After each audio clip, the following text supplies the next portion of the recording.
Are hyper allocated Buffalo Trace products worth your time or money? Let's find out.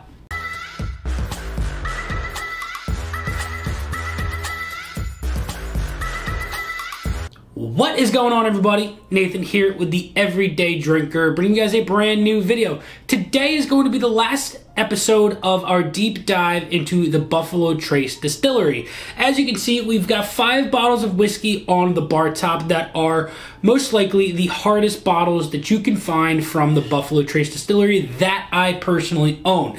Now, the point of these videos is not to do a blind to see which is better than what. The point of this video is to see what this bourbon has to offer. Is it worth your time, money, and energy to go out and see if you can possibly find that bottle of whiskey? And this is going to be very, very fun. This is a fun video for me. I hope you guys enjoy it. But make sure you guys drop that like. Leave a comment down below on what the craziest price that you have seen for one of these bottles is in a store. And smash that subscribe button because we're on the road to 20,000 subscribers, and I would love to hit that by the end of 2024. That's only up to you guys. But without further ado, let's get into the Van Winkle. All right, everybody, this Van Winkle is coming in at 90.4 proof. Yes, we are a little bit higher than 90 proof. We are 0.4 proof points higher than 90. Why they do that, I've got no idea. But yes, this is 12 years old, at least in this batch, coming from Lot B. And it is a wheated bourbon that a lot of people know and love. It's the same stuff that comes in the Weller bottles, but let's get into it, see if it's anything that is out of this world. Nose is so soft. It's got a really, really nice light fruit note in there. Strawberries and light cream cherries. It's got a creamy aspect on the nose, which I do really enjoy off of the Van Winkle. And it's just one of those noses that you can dive into and really, really enjoy everything about it. So let's get into the palate and let's see what the palate's all about. The first thing that you find in the Van Winkle is this really interesting dry effect that comes over your tongue. A little bit more than the Weller 12 itself. And you get a little bit more of an oaky presence on this bottle. And it drinks a little hotter than 90 proof. I guess that's the 0.4 proof points coming through on it.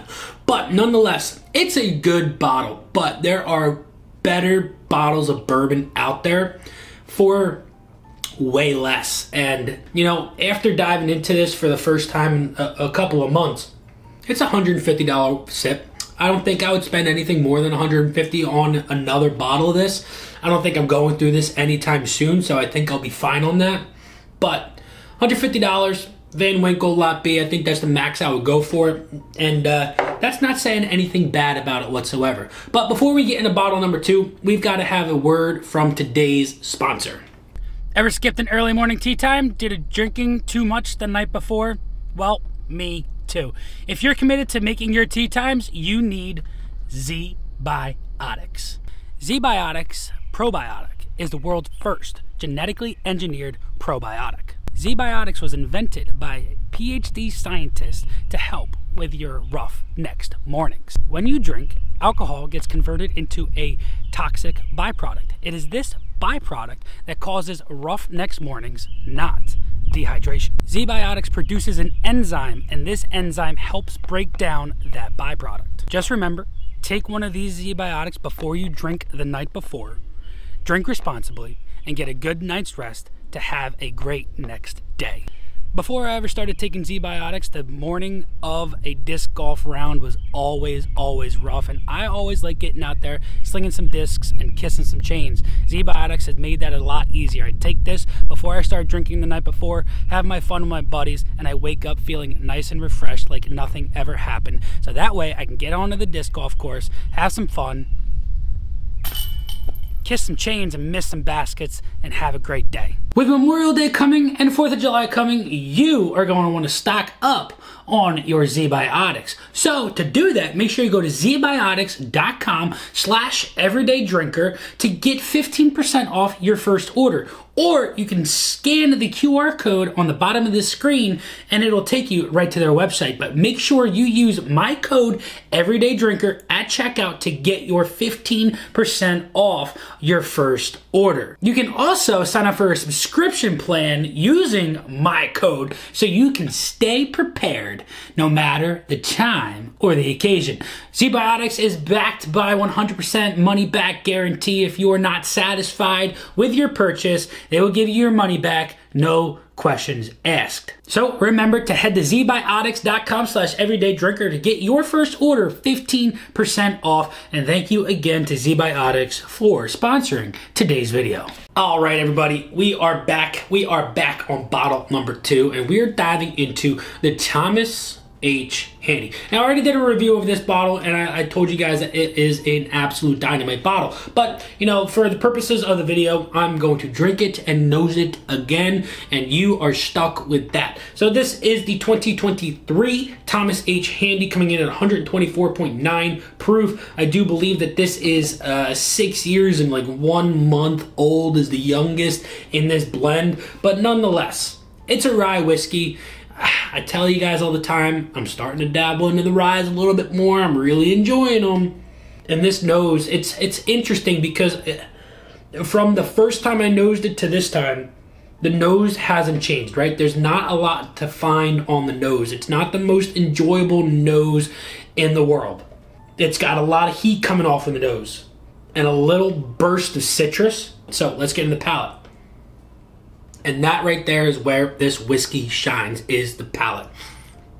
It overtakes whatever bad juju you were getting from the nose and implements this absolute burst of fruity, enjoyable, just rye heavy, just baking spice enjoyment with a little bit of clove and cinnamon and just a lot of just beautiful notes that come through on this rye.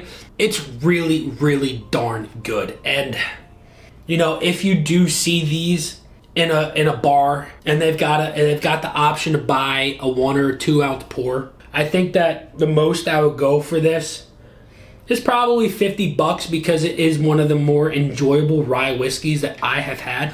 I love barrel proof, and barrel proof rye itself is so freaking good. Let's move into the 3 bottles of bourbons that you guys are most likely interested in to know what the differences are in these 3 right here. Our Stagg Jr. Batch 15 is coming in at 131.1 proof. This bad boy, I believe, was released in the fall of 2020. I will put a little sticker note on the bottom of the screen to let you guys know specifically when this batch was released. But this was my first bottle of Stagg Jr. that I ever got, and it still says Junior on it, right? I mean, that's how you know it's a Junior, because it says Junior. But I don't think I ever did a full review of this bottle, and I think that it's time to dive into the nose and let you guys know what Batch 15 was all about. Batch 15's nose is super, super syrupy, cherry, graham cracker with a sprinkle of cinnamon dusting on top.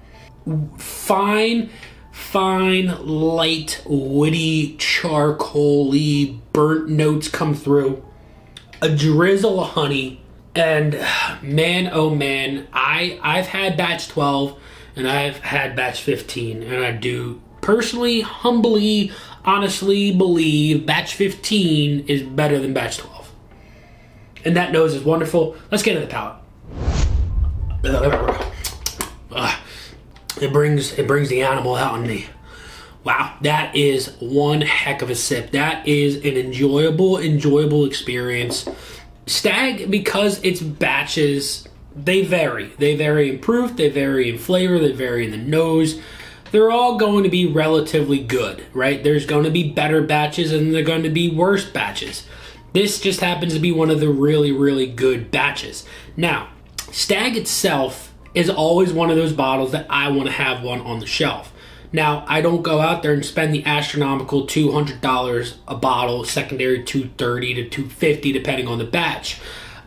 but I will spend upwards of $150 if I see it on the shelf, so I always have one, because a backup of this is always well worth it. It's not one of those bottles that you're going to go through in a day, in a week, unless you crack it open with a bunch of buddies and you guys kill that bottle. That's totally okay.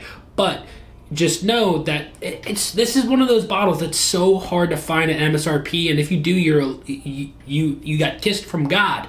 But at this point, this bottle is, in my opinion, worth the $150, maybe up to like $165, $170 at the maximum. But Stagg Jr. is good, but it's not $200 bottle of bourbon good. All right, everybody, we are moving into bottle number 4, and we've got the E.H. Taylor Barrel Proof. Now, my personal opinion, I have blinded the E.H. Taylor Barrel Proof against the other Staggs that I have, and I do think that I personally like the E.H. Taylor Barrel Proof a little bit more, but let's get in the nose. It's got such a nice, warm, graham cracker, bready note that comes in on it. Brighter, citrus. It's just a warmer experience than the Stagg. And surprisingly, it's younger than Stagg.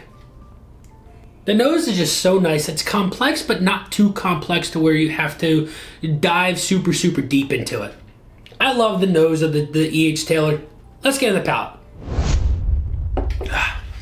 That is just one sip that is just absolutely amazing.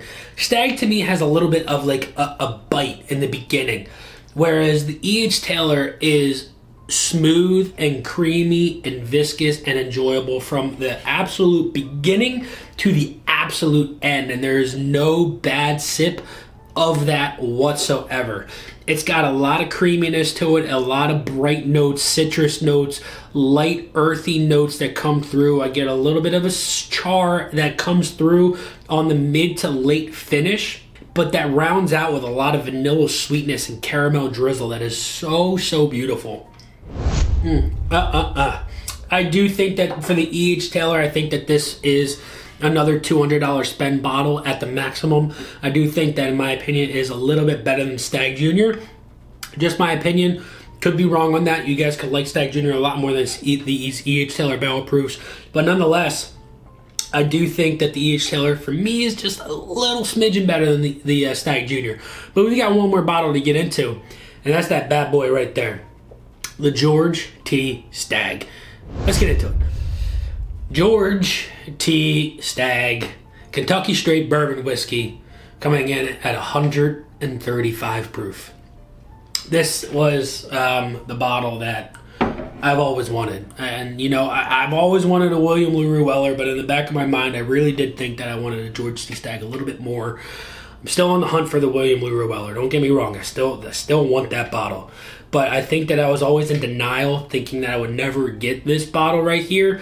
And I think that I put the William LaRue Weller just a little bit ahead of it because I thought maybe it was a little bit more obtainable.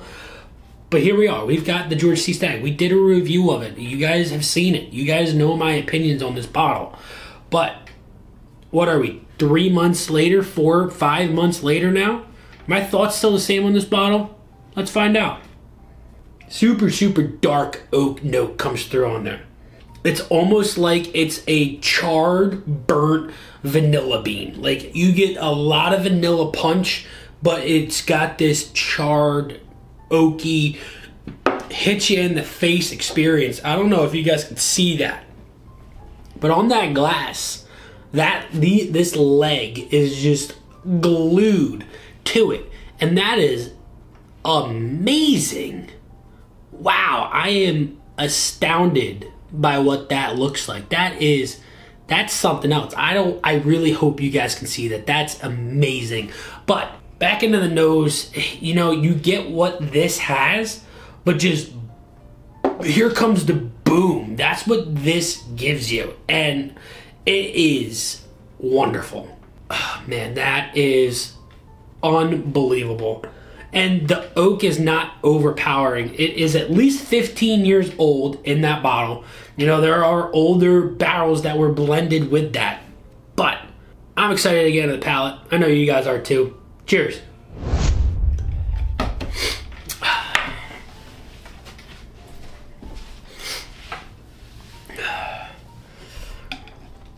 That's a sip that really always makes me contemplate life.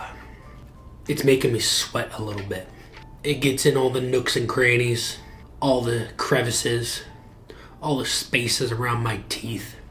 And it feels like I'm biting into like a piece of wood. But this wood is like a sugar log that has a little bit of like a charred marshmallow skin, a drizzle of caramel, a little bit of like a cherry syrup that has been aged in a barrel, and that is in there as well. Like, it is a 35 layer cake, and you are experiencing this layer by layer by layer. It is a absolute amazing sip that, you know, I'm very fortunate to have. And this is one of those sips that, you know, I said that this is a $50 pour at a bar. This to me is a $25, $30, $35 pour. This is a $35, $40 pour. Wait, no, this was the $50 pour. This I'd go $65, $70. This I'd go $30, $35, $35, $40. George C. Stagg, I'm pushing $85 to $100 for a 2-ounce pour. Do it. You're gonna experience something for your first time, or if you've had it before, you're gonna experience it again. Every single batch of these is different. This one just happens to be exceptional, and I just love it so freaking much. But is it worth the hunt? Is it worth the price? Is it worth the exhaustion that a lot of us put out there for it? I think it's worth the hunt. I think it's worth the MSRP. But I don't think it's worth anything more than like $350 at the maximum, right? This, I mean, you look at other hyper allocated liquors out there that have a price tag of, you know, $300, like the new Russell's 15-year. I think it's a $300 bottle. George C. Stagg, you know, at MSRP is $120. That's freaking fantastic. You know, and I think that if you have to pay triple that, go for it. I don't think that that's worth the $700 to $800 up to $1,000, that bottle right there. But that's gonna do it for today's video. We deep dove into the last 5 bottles of Buffalo Trace that I have, and you know, if I had to put them in my favorite order, here we go. We've got 1, we've got 2, we've got 3, we've got 4, and we've got 5. You know, I'm a proof hound, and it's unfortunate, you know, maybe one day we'll get a Pappy 15 or a Pappy 20 at 107 proof, but, you know, this 90.4 proof Van Winkle, it's good, but it's just not that good. Hope you guys enjoyed today's video. Till next time, this has been Nathan with The Everyday Drinker. Cheers.